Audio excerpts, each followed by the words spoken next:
Hello all. Thank you for joining me today. We're going to be in 2 Corinthians chapter 10, continuing our study in this book. Thank you for joining me again. Thank you for staying with me on this study. I sure hope that there have been some things that we've done study together that are helpful to you, and I'm thankful that all are staying safe and healthy. As we come to chapter 10, Paul is going to shift gears. He spent the first 7 chapters trying to reconfirm his relationship with the Corinthians. There have been those who had come in and who had started spreading lies about Paul. And unbelievably, the Corinthians began to believe part of them. Not all, but some had. And so Paul's he is greatly concerned about how they have received his first letter. Titus comes and tells him things are great. And Paul rejoices about that.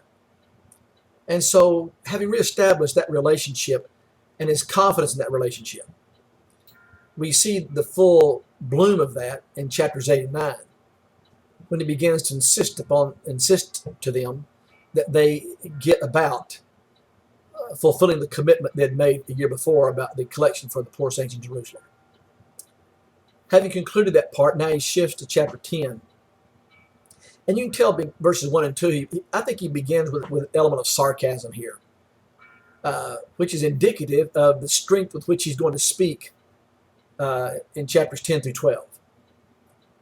Again, remember, we have in chapter 1 and 2 those who have come in and begun to challenge Paul and his apostleship. They've accused him of being vacillating. You can't count on his word. When he's with you, he's one way. When he's away from you, he's another way. And so Paul kind of plays on that in verses 1 and 2 when he says, "Now Paul myself am pleading with you by the meekness and gentleness of Christ." The idea of meekness is under control, not too angry, not too mild. He looks at gentleness, sweet reasonableness. Basically, he's talking about I'm not angry enough, I'm not over angry. And so he has this element of mercy about him. And then he begins this, who in presence and lowly among you, but being absent and bold toward you. That's what they've been saying about Paul. And I think Paul just plays on that. But, he says, I beg you that when I am present, I may not be bold with that confidence which I intend to be bold against some who think of us as if we walk according to the flesh. If I need to be bold, and he has said that before, I will be bold. However, the reason that he forestalls coming in boldness is found in verse 6.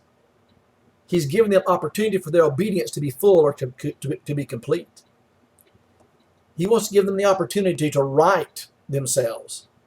And he has every confidence they will. And so he says, but I beg you, no. Please don't test me in this. If I need to come bold, I will come bold.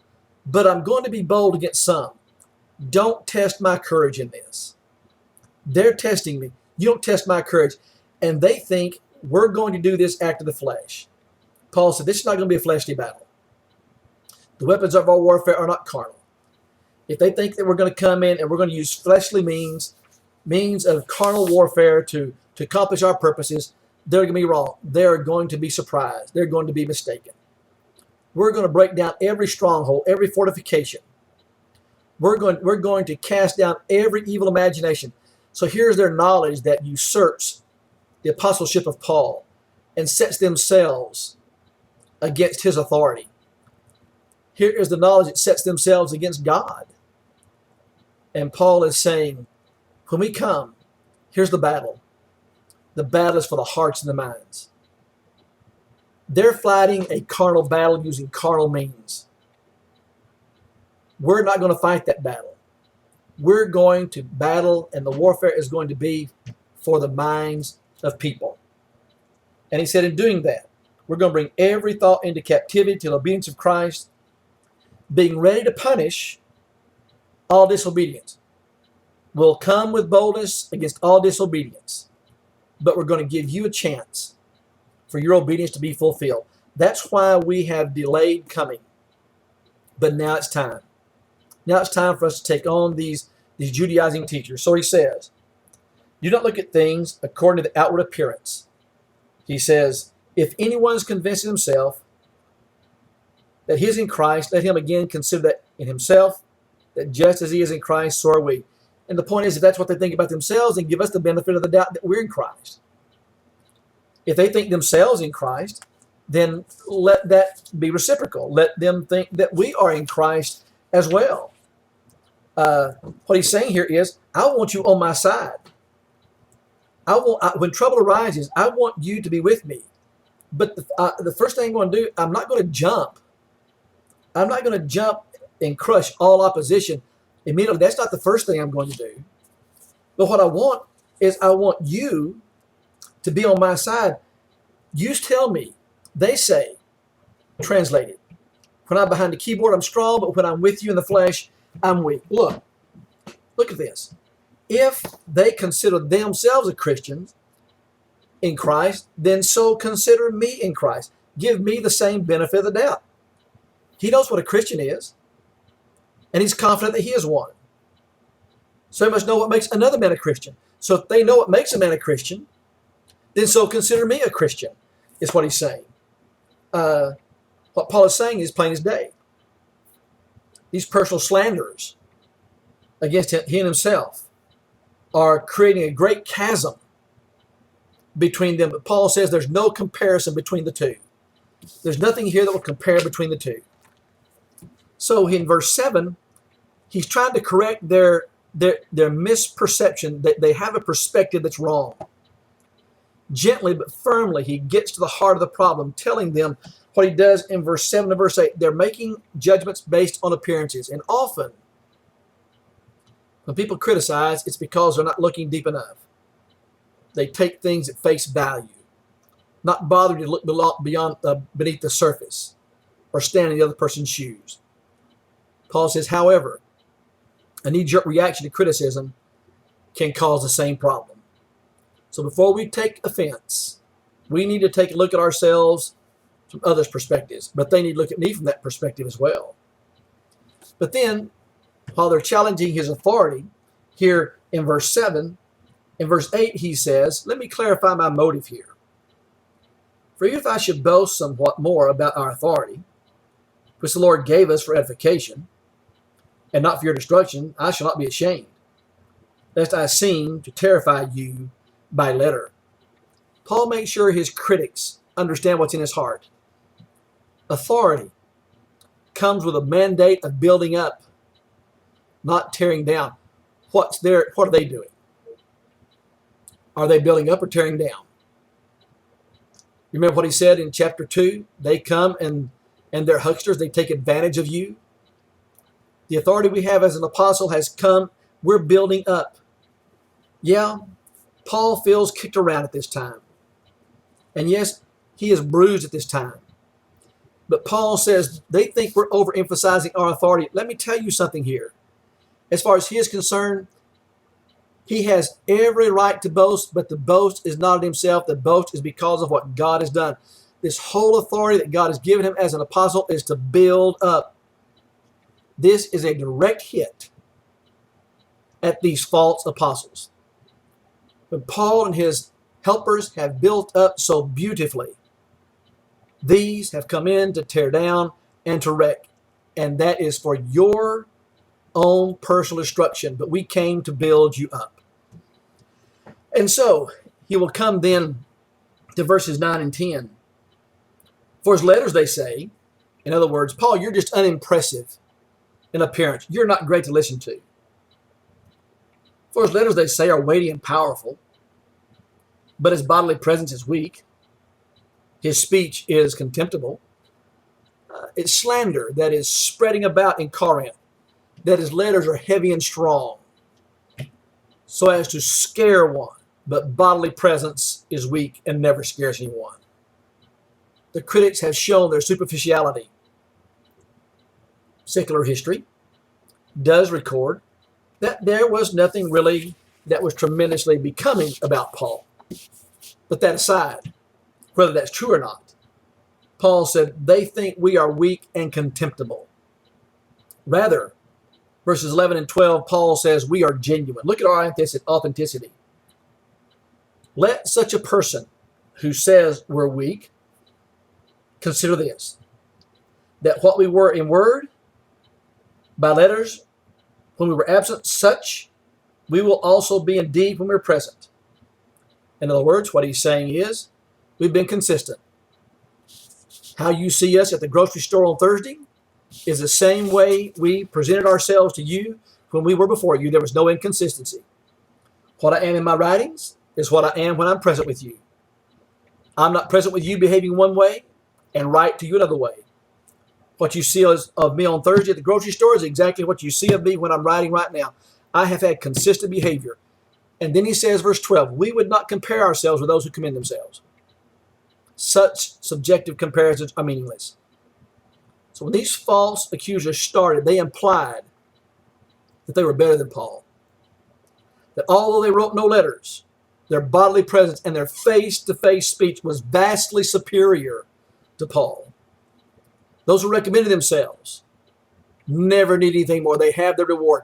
As far as they were concerned, they were always 100% according to their rating. How can anybody classify them otherwise? They recommended themselves. They're high, all right, but they put themselves there. And Paul says, we are counted. We're counted out. Not even by comparison is this possible. But look, he was who he was. He felt no need to compete with anyone or hide any part of his personality or his letter. He's genuine through and through. As Popeye would say, I am what I am. But then look at verse 13. Paul communicates the facts. We, however, will not boast beyond measure, but within limits of the sphere which God appointed us, a sphere which especially includes you. For we're not overextending ourselves, as though our authority did not extend to you, for it was to you we came with the gospel, not boasting of things beyond measure. You see what he's playing on there? That is in other men's labors, but having hope that as our faith increased, we shall be greatly enlarged by you in our sphere. We will not boast beyond measure, not boasting of things beyond measure. So Paul plays this element of folly. We had a standard of measuring ourselves, not one we set up, not ourselves, but one which God gave. And anyone who cares to measure us, use the standard by which God uses to measure us. Because we expect to carry the gospel far beyond Corinth, even to Spain. Measure us by that. We're not crowding into other men's labors, stealing the fruits of their work, which is what these Judaizers were doing, making ourselves the standard of measurement. No. Paul says we are lowly. We come in the meekness and gentleness of Christ. But we're not little cowards. We're not little cowards who make a fist at a distance and wreck the lives of people. We've come to use our ability to build up. Paul may have been no great shakes to look at, but his word amounts to everything. Paul had established churches. He had established Corinth. He's not comparing himself with these false apostles, but he's elevating himself above them, saying there's no comparison. But Paul could not make the comparison if he tried. Only because of what God had done in him could he make that comparison. And so he says, here's what we're going to do. We're going to apply the real norm. And we hope you apply that to us as well. It's not the deceptive measuring by using the divisive elements or divisive means of measuring, but it's the rule, the genuine rule of God. Anybody can see it. Look, we planted with the truth. We did it in Corinth, and we're going to do it in other places. So measure us by that. Listen to what he says. Back up to verse 14. We're not overextending ourselves as though our authority did not extend to you, for it was to you that we came with the gospel of Christ. Not boasting of things beyond measure. See, that's what the Judaizers had done in verse 12. That is other man's labors. We've not come in stealing or building on somebody else's labor, but having hope as your faith increased, we shall be greatly enlarged by you in your spirit to preach the gospel in regions beyond you. Look, we're not just staying here. Measure us by our work. Look at the work we've done here. Look at the work they're doing. They're tearing down. We're building up. In fact, we're going other places. Measure us by that. Not to boast in another man's sphere of accomplishment. We're not here building on what somebody else has done. We're preaching in all these countries. We're spreading the gospel. We're establishing churches. We arrive first ahead of anyone else. These false ones broke in on our work. They invaded the work of others. Their whole world is open to them in order to spread their error, if they must do so. But they make it their business and their delight to invade the congregations which were long ago built upon the true gospel. Paul said, we were here first and we are going there first. They boast in regard to things that no man can measure. They have to do that, or else people would see right through them.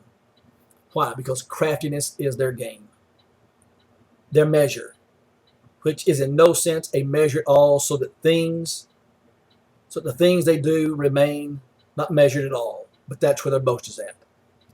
But our hope is that as your faith grows, you'll come to appreciate the rule by which we are measured.